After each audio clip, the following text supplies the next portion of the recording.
डाकू एक चरवाहे के घर में जबरन घुस आया। वहां उसकी नजर एक गोरी बेहद खूबसूरत महिला पर पड़ी। यह डाकू चालाक और बलवान था। उसने तुरंत बाहर भागकर अपने साथियों को आवाज लगाई। कुछ ही पलों बाद जब वह दोबारा अंदर लौटा तो हैरानी की बात थी, महिला अब भी वहीं थी, भागी नहीं। डाकू को अपनी ओर बढ़ते देख वह सहम गई और डर के मारे पीछे रखी शराब की बोतल उठाकर जोर से उसके सिर पर दे मारी। दरवाजे के बाहर खड़े दो और डाकू शोर सुनते ही कमरे में घुस आए और सामने का दृश्य देख उनकी आंखें चमक उठी। उनके चेहरों पर वहशियाना खुशी छलक रही थी। कुछ ही मिनटों बाद अपनी नीच हरकत पूरी करके वे डाकू कमरे से बाहर निकल गए। जाते जाते उन्होंने फार्म हाउस में आग लगा दी। जब गिरोह वहां से दूर जा चुका था तो टूटी हुई और अपमानित महिला धीरे धीरे बाहर निकली। जैसे ही उसने दूर खेतों में अपने पति की लाश देखी, उसके आंसू फूट पड़े और वह जमीन पर गिरकर रोने लगी। बदले की आग में जलते हुए उसने बंदूक उठाई और डाकुओं की तलाश में निकल पड़ी। लेकिन वीरान रेगिस्तानी इलाके में एक अकेली औरत के लिए यह असंभव सा था। तभी अचानक दूर एक परछाई नजर आई। महिला को डर हुआ कि कहीं डाकू फिर से लौट ना आए ताकि गवाह को खत्म कर दे। उसने घबराकर बंदूक तान दी, मगर सामने वाले ने शांत स्वर में कहा, उसका कोई बुरा इरादा नहीं है, वह तो बस राहगीर है और थोड़ा पानी चाहता है। लेकिन उस समय महिला को हर कोई दुश्मन ही लगता था। जैसे ही वह ट्रिगर दबाने वाली थी, आदमी ने झपट कर बंदूक छीन ली, सारी गोलियां निकाल दी और बंदूक फिर से उसके हाथों में थमा दी। आदमी जाने ही वाला था कि महिला ने अचानक धोखा दिया, उसके सिर पर बंदूक की बट मारी और उसे बेहोश कर दिया। गोलियां उठाई और उसका घोड़ा चुराने की ठानी।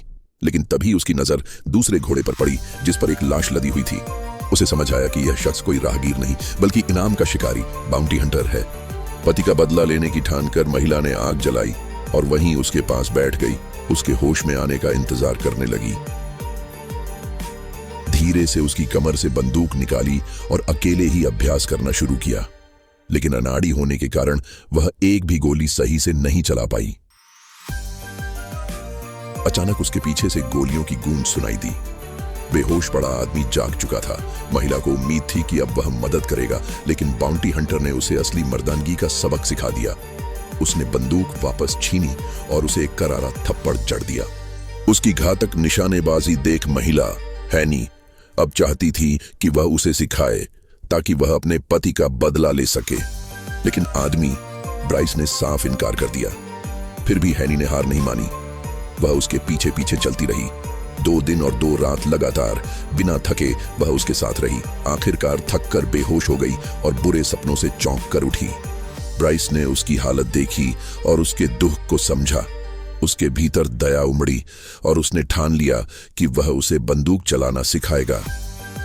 दोनों गनस्मिथ के पास पहुंचे। वहां उसके लिए खास रिवॉल्वर बनवाई गई। तप्त लोहे को पानी में डुबोकर हथौड़े की चोटों से ढालकर उस चमचमाती बंदूक को देखकर हैनी की आंखें खुशी से चमक उठी। ब्राइस ने उसे दिन रात अभ्यास कराया। 2.5 साल की कड़ी मेहनत के बाद हैनी की बंदूक निकालने की रफ्तार बिजली जैसी तेज हो गई। अब वह एक सच्ची निशानेबाज बन चुकी थी।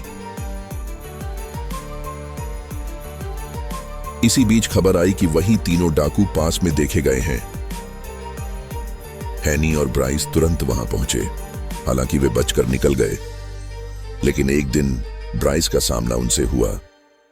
लड़ाई में वह गंभीर रूप से घायल हो गया। हैनी उसे बचाकर ले आई, लेकिन वह अपने अंतिम क्षणों में अपने दिल की बात कहकर हमेशा के लिए चला गया। अब हैनी के पास खोने को कुछ नहीं बचा था। उसने एक एक करके डाकुओं के भाइयों को मार गिराया। आखिर में उसने दूसरे भाई को ड्यूएल, एकल मुकाबले में ललकारा। ब्राइस का एक दोस्त बीच में आया और सुनिश्चित किया कि यह मुकाबला निष्पक्ष हो।